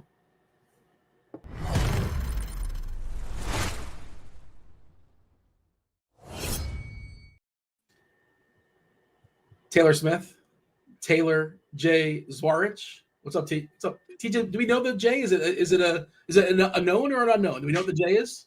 It's a known. This is a conversation we've had a few times over the years, but it's James. Okay, it hasn't changed. No. I thought you might have changed it. That's why I didn't want to assume. Every year I think about making the change, but I never end up pulling the trigger. Yeah, what are you considering? Oh, Zion? Jonathan. Okay. Jonathan is in consideration. I can see that. You look like a Jonathan. Yeah. All right. Anything else we have for the people, Tim, before we step aside and get out of here? No, I think we're good. TJ putting that comment up. Apparently, I've asked you this 15 times. I'm forgetful. You've said this before, TJ. Sometimes I'm forgetful. I know I've asked you before, but I don't recall what it was. But yeah, I'll ask next week. And my apologies in advance. Beginning of next NBA season, when Taylor and I have our first show together, you'll ask again. I'm just. You should be impressed. I remember the T is Taylor. I remember you guys did the Taylor show. Pretty good. So, I don't get half credit. You're going the other way and deducting me. The glass is half empty, according to TJ. Second or third time you got half credit. Now you don't. You don't get that. I think 50 is still a failing grade, unfortunately. There's a curve. Dean's in Florida. That's a pass over there. It's a pass. I did teach in Florida, so I can tell you, depending on. All right. Myself and Tim, we're going to slide out of here. Enjoy your Halloween. Have a good time. Tim, fun show. Hit that like button, subscribe, turn on notifications. 41 minutes. You have all the Cavs talk you want. Taylor, James Zwarych, it is all yours. You can catch some more Dean and Tim, pardon me, Sunday morning, 9:30 a.m. Eastern time. Don't forget to adjust those clocks. It's daylight savings time as well. So bright and early, we have Tim, we have Dean, we got Bobby Gomes for some NFL talk. But right now we're chatting NBA. We got a small little two-man booth for some NBA crunch time on Halloween. Happy Halloween, everyone. Thank you for joining us here. Hopefully you are smashing that like button for us, subscribing, hitting the notification bell, all that jazz. But breaking the slate down for me, we have the aforementioned Taylor Smith. How you doing, Taylor? Doing pretty well. Yeah, tiny little two-man show on a Friday night. Guess everyone's enjoying Halloween, and we are grinding away for the people. Grinding away for the people. My daughter's at least still 1 year away from doing any of the trick-or-treating. Plus, she's actually quite sick today, so it's going to be a curled up in some blankets in the house evening, watching the Blue Jays, hopefully sweating some NBA DFS. Got a nice little night ahead of us. Who do you got to win the World Series? Who you cheering for, and who do you think wins? Well, my wife is a Dodger fan. I think I said last week when we were on. So I'm rooting for them. I hope they at least win tonight just to get the Game 7 tomorrow. I don't know. I don't feel good about it. Obviously, I know you're for Toronto, but should be fun either way, I think. Did I just hear her clapping in the background? Was she clapping for the Dodgers there? No, that was me. I don't know why I was making noise on my desk. Oh, that was perfect time. I thought she was just like off camera, just being like Dodgers, woo! But alas, only. Go Blue Jays. Hopefully, I'm hoping we close it out tonight. Game 7 will be fun, but I don't want that stress. Game 7's not fun if you actually care who wins. It's the worst experience imaginable, I think. Yeah, exactly. So I'm hoping we close it out tonight. But we are here to talk about today's 8-game NBA slate. If you do want some help with the 8-game slate with some projections, you should check yourself out. Some shot quality If you're playing NBA DFS, still relying on the box scores, you're already behind. Shotline gives you the most predictive data in all of basketball, breaking down every shot to show what should have gone in, not just what did. Right now, you can grab a 3-day pass for a 3-day trial just by heading to the link in the show description for free. But after that, it renews for $39.99. Don't play blind, play smarter with shot quality. Or if you're wanting to get access to all of our DFS products, you can check out Combo Pro, only $79.99, $5 more than our NFL Premium subscription. You get access to NFL, NBA, college football, PGA, NHL, UFC, all of it. Make sure you check out some Combo Pro. Taylor, we got 8 games. How many lineups are you playing today? What's your plan of attack? Yeah, so I have 61, playing a few 20 max, and then a single entry. It became a Cav slate with the news we got about, half an hour ago, with Mitchell and Allen out, Garland already out, Sam Merrill out. They also have an awesome matchup against Toronto, so lots to like there. We have Luka and Jokic on the slate. We have all sorts of stuff. I think there are a lot of games that are kind of stackable. Everyone's gravitating toward Cleveland. Everyone's kind of gravitating toward Phoenix and Utah, I think, as well. But there are a lot of ways to get different and still maintain a pretty good upside, I think. No Donovan Mitchell, no Jared Allen, obviously really open things up from a Cleveland standpoint. From a cash game perspective, we're going to be talking a lot of Cleveland at every single one of these positions. But let's hop to it. Let's start breaking it down. Point guard position over on FanDuel. Obviously in cash, one of these spots goes to Craig Porter. I think I'd probably want to be playing him at that salary in tournaments as well. Who are you looking to pair him with? Who else do you like at point guard on FanDuel? Yeah, so it looks like kind of a pay down spot now on FanDuel since we have Porter at 3.9. Don't know if he's starting. Don't really care if he's starting. I think the minutes will be there no matter what. Lonzo's still limited. I think Lonzo's playable, but I think the ceiling's probably capped. I don't think his minutes are really going to get extended too much. I think the other one's probably Colin Gillespie, 4,900 for Phoenix. Great game environment against Utah. Still no Jalen Green. Still no Dylan Brooks for the Suns. He's been playing a lot of minutes off the bench, so not the most comfortable player to click into chalk, but he has been very good so far. If you are paying up, I think Devin Booker in that same game looks great. James Harden is okay. I think the projections really like the Clippers against the Pelicans, but that's kind of the one game on the slate that has pretty severe blowout risk, I think. At least the Clippers should be on the right side of that, but not loving that overall, to be honest. We have Jamal Murray questionable. I think he's okay if he's in, but we won't know until later, it looks like, so pretty risky play there. I think Dyson Daniels is also a pretty good value, only 6,300 on FanDuel.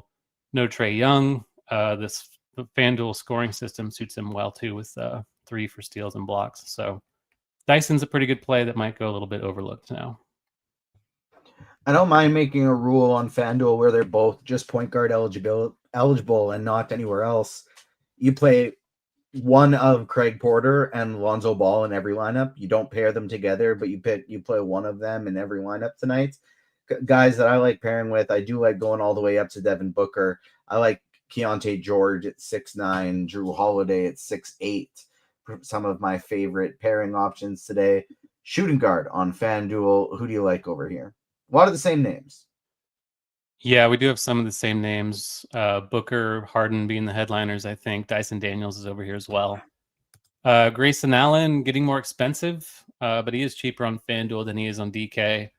Guard forward eligible, which is nice. The minutes have been pretty secure for him with Phoenix down a couple starters. Great game environment as well against Utah, so I think that's fine. Josh Giddey to a lesser extent. I guess you can put him up there kind of in the Harden range, but I do prefer Booker if you're paying all the way up. Keontae George, we didn't talk about. I think he's probably going to get more steam on DK, but he's been quite good to start the season. We saw this Utah-Phoenix game a couple nights ago shoot out. High total, tight spread again tonight, so I think he's perfectly fine. In tournaments, I think if you're playing a lot of Cavs, you can consider running it back with a Raptor. Quickly, Barrett, both shooting guard eligible on FanDuel. I think they're okay. Prefer Quickly overall. But it's definitely more of a large field thing than anything else.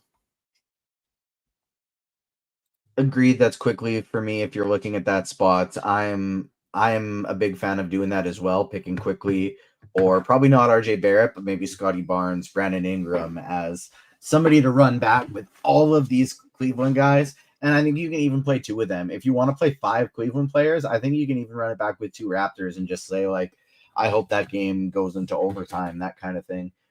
Other shooting guards that I'm going to be getting to today, like a lot of these guys that I are people I already talked at the point guard position, but I don't mind Nickeil Alexander-Walker, even though he's been priced up all the way up at 5'8". I still think there is some meat on the bone there. Ben Shepherd only at 4,400 for Indy. He had a bad game last game, but this is a guy that's still going to play a ton of minutes. I think he is very viable at 4,400. I think Anthony Simons is a super contrarian play that you can play if you're running like 150 lineups, that kind of thing. But for the most part, it's these guys up top. It's Devin Booker. It's Grayson Allen, Josh Giddey if you can make it, Keontae George, my favorite in the mid-range, and I like Emmanuel Quickly quite a bit as well. Small forward on FanDuel here. We got the clear lock button play from a cash game perspective with DeAndre Hunter. Nice and cheap. Who are you looking to pair him with? I think my favorite choice is Denny Avdia. I'm a big fan of him today at 7,700. Yeah, I think I mentioned in the survey that like pretty much every game on the slate except for like New Orleans and the Clippers is pretty stackable. And Portland and Denver is obviously one of those. He's a stat stuff for the minutes are pretty secure for him. Good salary on him, 77 on FanDuel. I think that's pretty good. Kawhi is probably going to be chalky. I think that's just projection driven. He was popping into like every lineup earlier in the morning in lineup HQ. I think he's fine at 8K. Like the Clippers are probably going to score, so I feel pretty good about one of these guys getting there. Given the state of small forward, I think Kawhi is probably a bigger priority than James Harden. Josh Minott, I think, is more of a DK play than on FanDuel, but we have seen him starting for the Celtics lately. Not historically a great per minute guy, but he has played pretty well for Boston. Should start again tonight, I would think. We mentioned Grayson Allen over here. Royce O'Neal again for Phoenix, probably going to start with Dylan Brooks out. Jalen Tyson is kind of popping in projections. Again, probably more so on DK than FanDuel, but should start with the Cavs injuries. Not a huge risk of benching, I don't think, like we saw on the first night of the season for him. So I think he's okay. And then Barnes, if you're running it back, and then Lauri Markkanen, probably worth a mention in that Utah-Phoenix game. He's just been kind of balling to start the season. Price has come up, but possibly not high enough yet. Love the Lauri Markkanen call. I'm big on him tonight as well. I think he's a fantastic play for tournaments. He, alongside Hunter and Avdia, who I've already talked about, are my favorites. I think Royce O'Neal is still a little too cheap on FanDuel. And then Murray Boyles for the Raptors, only 4,300 over on FanDuel, has small forward eligibility. I think he is very viable here as well, as he is at the power forward position where you can play Hunter over here. You can play Avdia over here.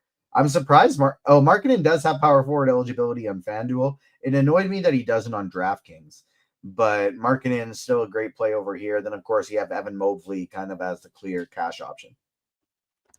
Yeah, you're going to play Mobley if you're playing cash and probably in tournaments. He's just going to get all the usage for Cleveland with 3 to 4 other starters out, and it's a great spot against Toronto, like we said. So no real reason to fade him at 8-7. Otherwise, it's a lot of the same guys. I think Siakam, still a great play with that role for the Pacers with all their injuries. I didn't mention him at small forward, but Jalen Johnson on the other side of that game. With Trae Young out, a lot of that usage and ball handling is just going to flow to him. So I think in tournaments, Johnson is like a super strong play that's not really going to be that owned on either site. Jarris Walker we have over here as well, assuming he starts again for Indiana, 35 minutes in the last game. Just the Pacers don't have any bodies, and they are playing the Hawks, who are also a little shorthanded. So still value to be had with him. Karl Anthony Towns, I think, is okay. Chicago was a pretty favorable matchup last season. They haven't really been so far this, but Not fully buying the 4-0 Bulls yet, so I think Towns is viable in a tournament as well. Really like the Jalen Johnson call, Jarris Walker as well. I think that's a guy that is going to go pretty overlooked after all this Cleveland stuff opened up. He was going to be a chalk piece earlier in the day, and now I think he's going to be forgotten a little bit. And then Larry Nance, cheap value play. Don't mind that whatsoever.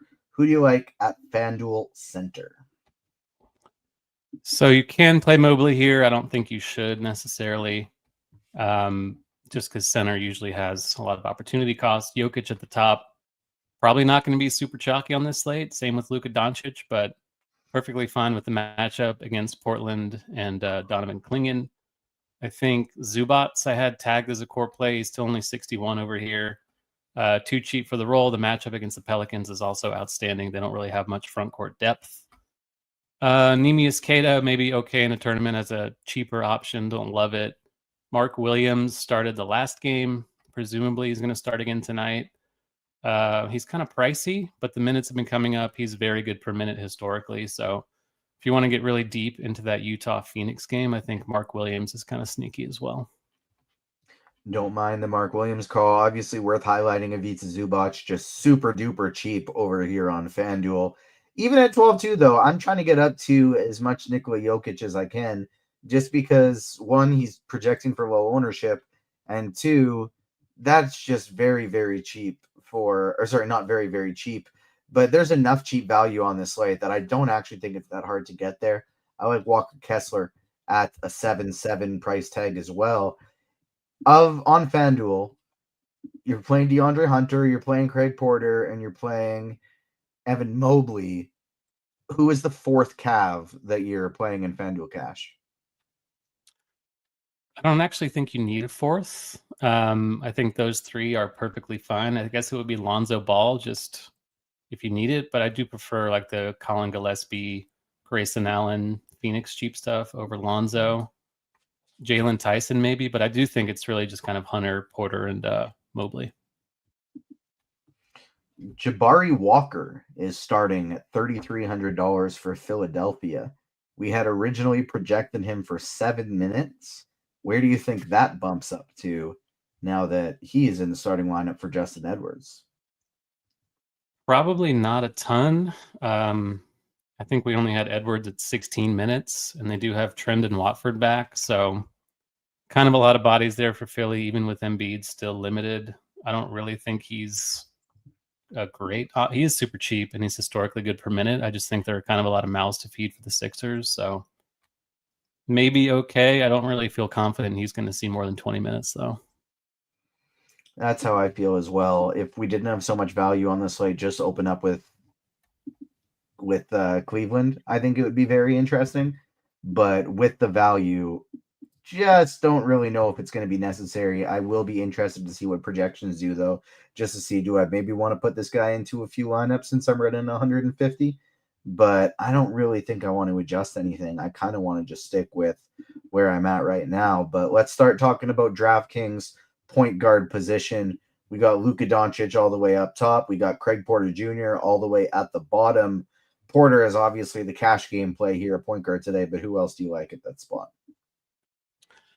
Yeah, Luka at the top is, I think, just a really fantastic play. He doesn't really have a lot of ownership as of now. Might come up with this Cleveland stuff. I don't know if, I guess we have updated. I just haven't quite seen it yet. But, you know, he's averaging more than 2 fantasy points a minute so far this season without LeBron. And that game against Memphis has a super high total. It has a tight spread. I don't think he'll be limited. He missed a few games, but it's been under a week, so his conditioning should be okay. Luka looks like an awesome play on this slate. Certainly Porter on the low end, Gillespie, still a good value on DK. Devin Booker, point guard only for some reason, but still a fantastic play. It's just kind of hard to prioritize him without the shooting guard. Like, shooting guard is a really rough position. It would be pretty handy if he had that, but he doesn't. So what are you going to do?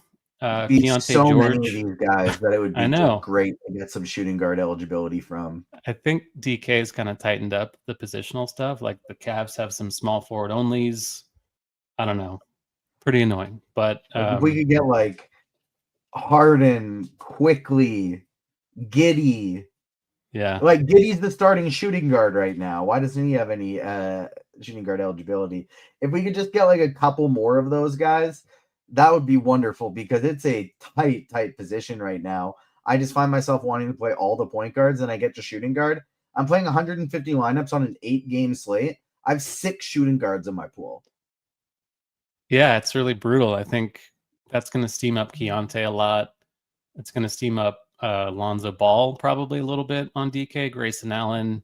So, yeah, I don't know why it's so thin. And there are a lot of power forward onlys like Zion, Pascal Siakam, Jalen Johnson, Karl Towns, power forward only for some reason. Whatever. Kind of frustrating. Quentin Jackson starting over Ben Shepherd today for Indiana. Do you have any interest in Quentin Jackson, who, as we pivot to the shooting guard position, does have shooting guard eligibility on DraftKings? That might put him in play by default, just given the weakness of the position, but he's been limited. He's another pacer who dealt with injury early in the year. So I think he played 17 minutes in the last game. I'll see where we put him at from a projection standpoint. I think he's viable, but not a great per minute guy historically either. So we'll see where we land with the minutes. As of now, I'm inclined to think he's not a great play, but let's see. We put him at 24, which is enough to make him pop at a bad position. So I guess he's more viable than I thought, but still kind of bearish on that. I reset all my settings because I figured I wouldn't have to change anything and I wanted to screen share for the people. And so it's going to be really tough for me to get him because I now have everybody in the player pool and I don't have any of the things adjusted that I wanted. And so I might have to just like hand place him in a few lineups because I don't think I'm going to have time to redo everything. But I ended up with 97% Craig Porter at the point guard position. Like I'm just absolutely loading up on him today. Gillespie's my next highest owned with Alonzo Ball right behind him. But then it's that same range of guys in the 6 to 7K spot that I talked about on FanDuel with Keontae George and Drew Holiday. I absolutely love both of those guys for tournaments today, and I'm trying to stack up on both. I have 23% George, 27% Holiday. I actually thought that would be reversed with more George than Holiday, considering you could play George at shooting guard and you can't play Holiday there. But somehow ended up with a little bit more Holiday. I like Devin Booker quite a bit. And then a bunch of players that I'm just sprinkling in. Josh Giddey, Trey Jones, Nickeil Alexander-Walker, Harden quickly, Jamal Murray, if he plays, Jalen Brunson, Tyrese Maxey, Luka Doncic. So it's mostly a Craig Porter Jr. position for me, but it's still like the position that I have by far the biggest pool of. Like every other position is pretty tight. Point guard, I just have a ton of players I'm playing. Yeah, we didn't even touch on all of them. Like, Drew Holiday, you mentioned, I think he's a really awesome play as a pivot from the Keontae stuff. Again, frustrating that he's only point guard, but I guess that'll just kind of lower his ownership on the slate. Shooting guard position, who do you like over here? We talked about it. It is so bare. It is so wide open. Tyrese Proctor projecting for at 3K flat, projecting for some ownership. That's another guy I hadn't gotten into my pool. And so I guess I'm going to be fading these cheap punts, which if I could redo everything right now, it's such a gross position that I would try and probably only play the cheap punts. Yeah, I think Proctor's viable just because he is 3K and the Cavs are down a lot of bodies, but it's pretty scary. I think he and Porter are cheap enough to where you can just play them together and just be okay with it. And if it frees up enough salary for you, but pretty awful feeling. I was getting a lot of him too, and I do not like it at all. I think the Quentin Jackson thing might help that. 24 projected minutes, good game environment against Atlanta, guard forward eligible. So plenty of spots you can play him at. I don't think he's an awesome player, but the role should be okay enough, I think. Lonzo, we talked about being potentially limited, but 4K flat with shooting guard gives him value. Grayson Allen, Keontae George, we talked about. Jeremiah Fears started the last game over Jordan Poole for the Pelicans and got 30 minutes. Tough spot against the Clippers, but he's cheap. He's a kind of score-first guard. Should be safe if the game blows out as well from a minute standpoint. So I don't mind taking some shots on him and hoping he hits. Don't mind that whatsoever. For me, like I said, real tight position today. Lonzo Ball, Keontae George, Jeremiah Fears, I'm getting to at 20% of in my lineups today. Grayson Allen, Dyson Daniels, the main five. The one guy that I am taking a lot of shots on today, and I guess in theory, I could just switch all of this guy to Tyrese Proctor if I wanted to get some of him. But I want to keep this spot open because I think he'll probably be the guy that benefits most if Jamal Murray doesn't play. And that's Bruce Brown. Yeah. Yeah. He would probably start, right? In that scenario? I think so. I think he ends up being the starting point guard in that scenario. And I have 16% Bruce Brown right now. And every lineup that I have Jamal Murray in, I'm going to try and switch to Bruce Brown and upgrade somewhere else in that spot. So I'll try and play that news a little bit to get ready to late swap and get on Bruce Brown. If we happen to get the news within a half hour after lock that Jamal Murray is playing, then I'll just switch all of that to Tyrese Proctor. But I don't hate the idea of maybe switching some of my Bruce Brown to that Indiana guy that's starting now as well, just to get a little bit of exposure there. But like, it's still going to be split between Ray J and Shepard anyways. And so I'm not sure how much I need there. It's just because of how gross this position is. Let's talk about the small forward because this one has a lot more great options. It sure does. DeAndre Hunter going to be, I guess, your headliner, 5,400 usage to go around with Cleveland. We've talked about at length in this thing. Jalen Tyson has been starting as well with Sam Merrill out, with Darius Garland out. Should start again tonight. Minutes should be fairly safe on him. 4K flat. I think that's a perfectly fine play. And then it's a lot of the guys we talked about on FanDuel. Jarris Walker getting more expensive, but 35 minutes in a start the other night. I assume we have that lineup. I have not seen it, but I'm assuming he's in it. Yes, he is. That's where Quentin Jackson is starting at point guard, but other than that, it's normal. Neesmith, Walker, Siakam, Isaiah Jackson. Yeah, so Walker, I think there's still some meat on the bone at 5'5". Markkanen, we talked about. Grayson Allen, Royce O'Neal, excuse me, Kawhi Leonard. That's kind of it, I think, for the most part. I think Christian Brown, I skipped over at shooting guard, but if Murray is out, I think he might be a little bit better. He's only 5,300 at a bad position. So Christian Brown, another guy who could look better in a couple hours. I am very disgustingly getting to a little bit of Dean Wade, and I didn't realize how much Dean Wade I'm getting to, but I have 20% Dean Wade right now, which I don't want. But I have 62% DeAndre Hunter. That's the guy that I'm getting to by far the most. He and Jarris Walker are kind of like the two guys I just love plugging in. Small forward, power forward, Craig Porter at the point guard, and those are kind of like the three that I'm filling out first today. Lauri Markkanen is my favorite pivot off of Kawhi Leonard, and then Denny Avdia is my next favorite. I think both of those guys are awesome. Dean Wade, I'm getting to, but I don't like. Jalen Tyson, I'm getting to, but I don't really want to. And then some Nickeil Alexander-Walker, Royce O'Neal, who's overpriced here, but I'm still getting to.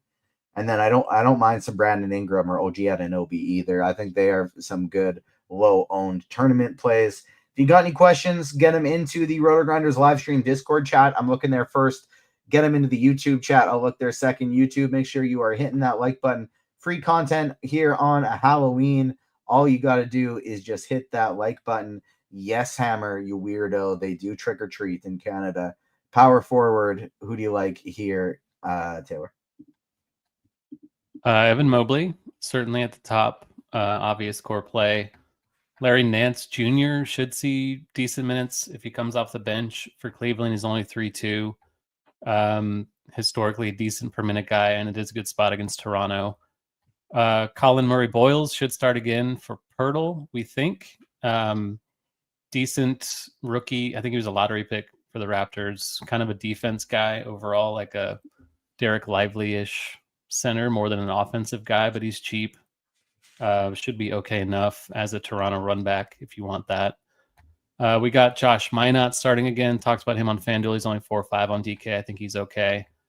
And then Siakam again. I love at the top. Karl Towns, good matchup for the Knicks against the Bulls. Avdia, we have Jalen Johnson again. There's a lot of good stuff at power forward on the high end beyond Mobley. And I think it's all going to go pretty much completely overlooked just because Mobley is going to be owned by half the field.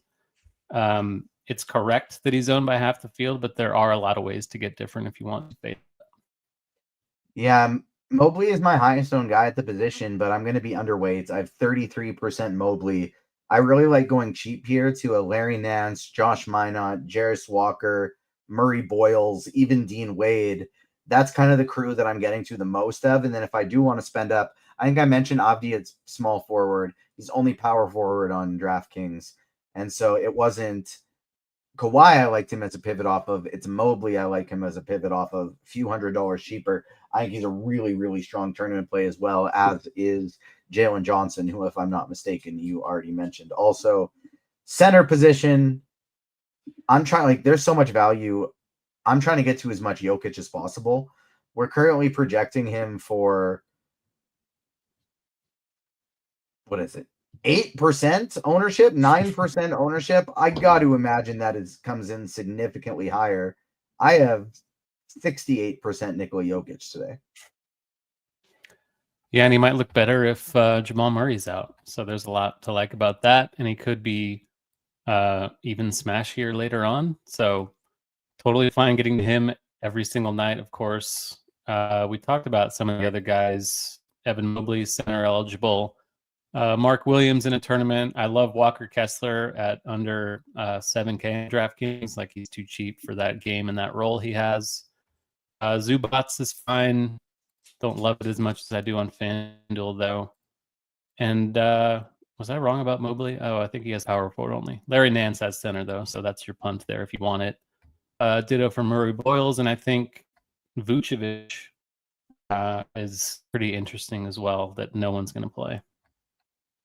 I'm getting to about 5% Vucevic as well, just a little bit of him.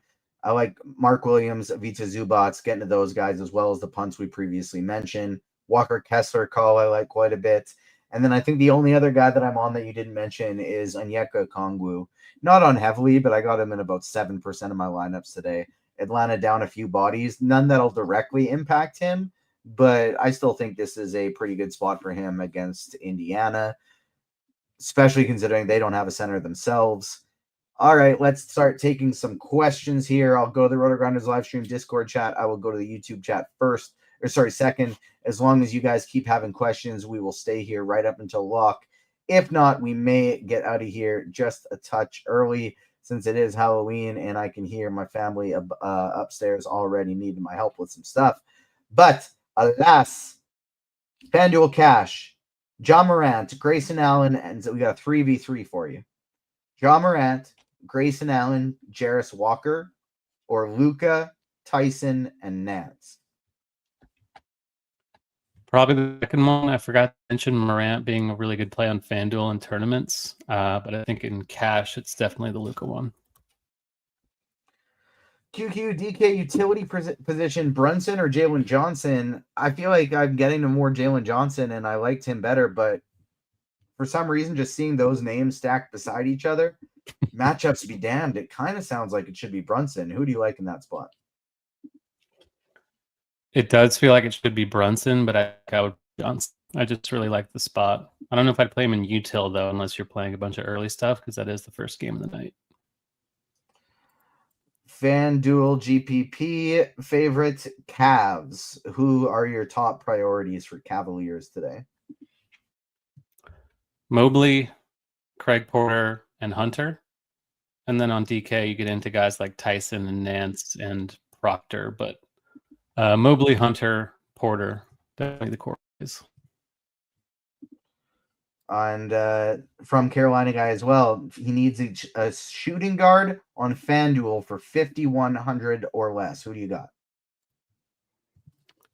Shooting guard, FanDuel, 5,100 or less. It's pretty grim over there. I guess it would be Cedric Coward, but I would consider rebuilding to not have to deal with that situation. All right, FanDuel Cash. My brain's not working right now. CMB. Who's CMB? Three balls. Nice. Great one. Murray Boyles with Jarris Walker and Nikola Jokic, or Tyson, Luka, and Zubac. The first one with Jokic.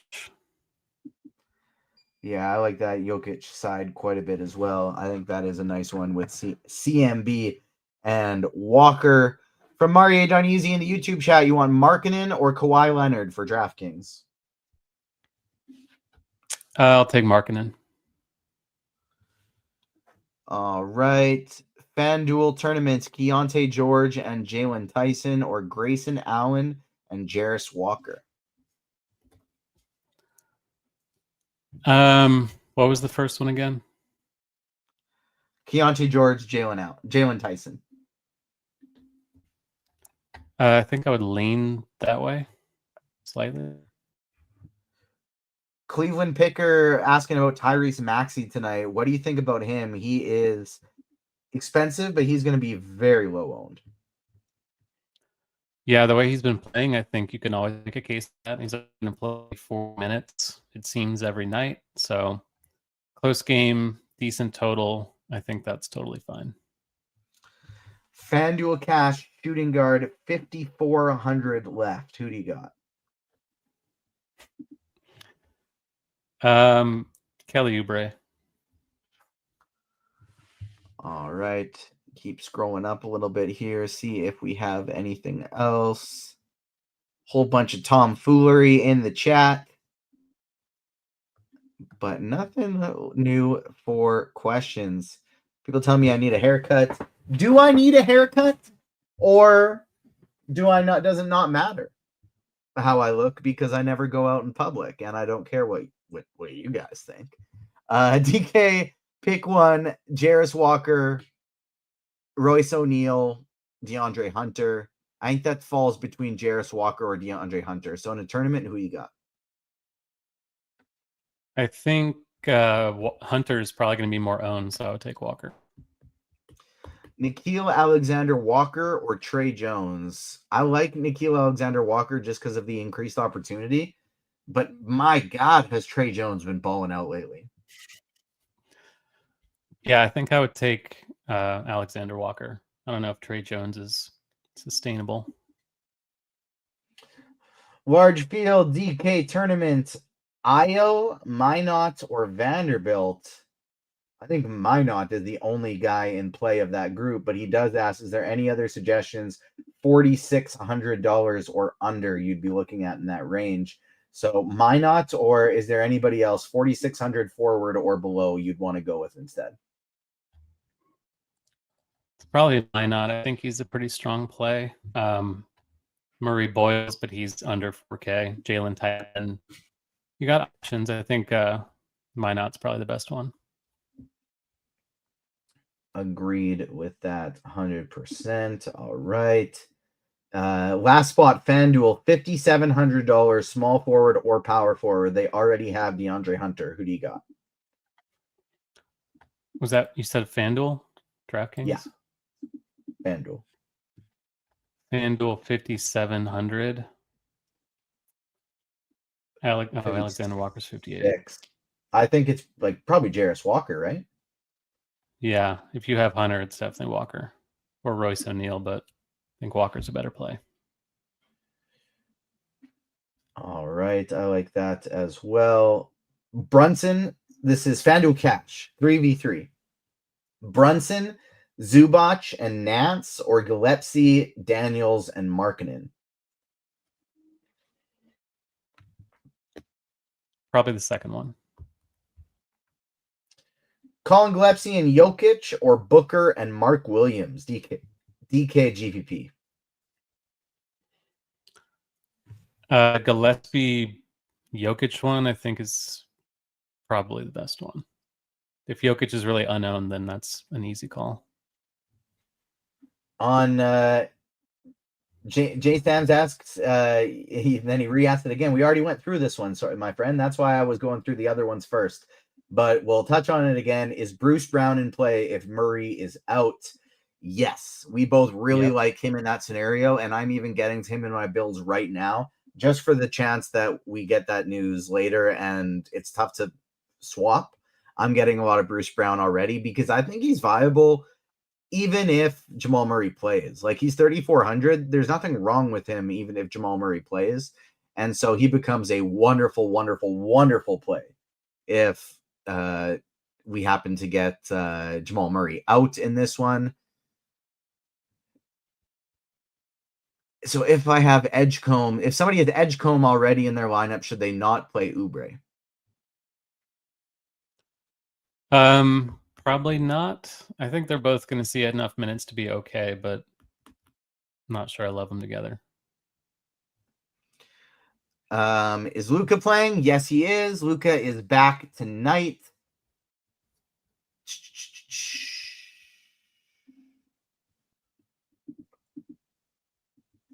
All right, we have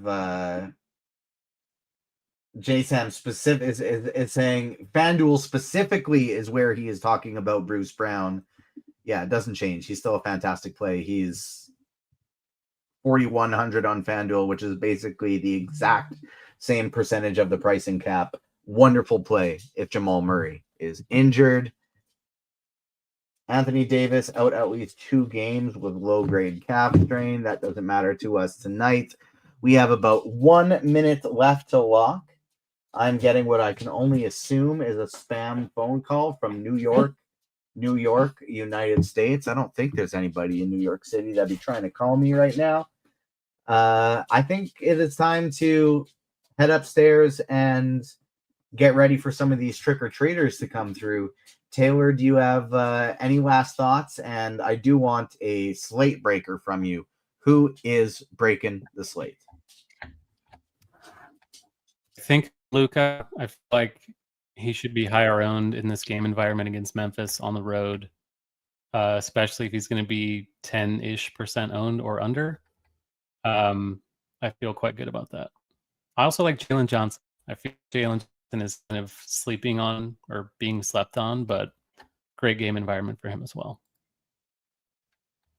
On that note of Jalen Johnson, because I think this is a player that you can utilize perfectly as direct pivot off of Jalen Johnson, off of this player, but we've got a question. What Cavs would you be willing to fade in a tournament? For me, that's Evan Mobley, and I think Jalen Johnson makes the great tournament pivot. I personally really like loading up on the cheap Cavs, and I don't mind fading Evan Mobley today. Who would that be for you? Lonzo, I think, is the one I would be most fine with fading. I just don't know if he's going to see a huge minutes boost, and he's going to be quite popular, I think. I like that as well. For me, slate breaker today, low owned. I think I'm going to go Lauri Markkanen. I really like him as a tournament option today. He's been having an incredible start to the year. Lauri Markkanen is going to be my pick for a slate breaker. I've been trying to delay as much as I can and just hope we can get a Cleveland starting lineup because, like, even if Craig Porter is not in the starting lineup, I still think that's a borderline lock button play. Yeah, he's 3-3 and he's going to get the minutes. Don't really see a reason not to play that. All right, well, that He's will do it Porter, for today's show. We will be back tomorrow night with some more NBA. We will be back Sunday with a day full of football. Thank you so much for tuning in today, everyone. Happy Halloween on behalf of myself, Taylor, Tim, and Dean on the shows before. We will see you next time. Peace.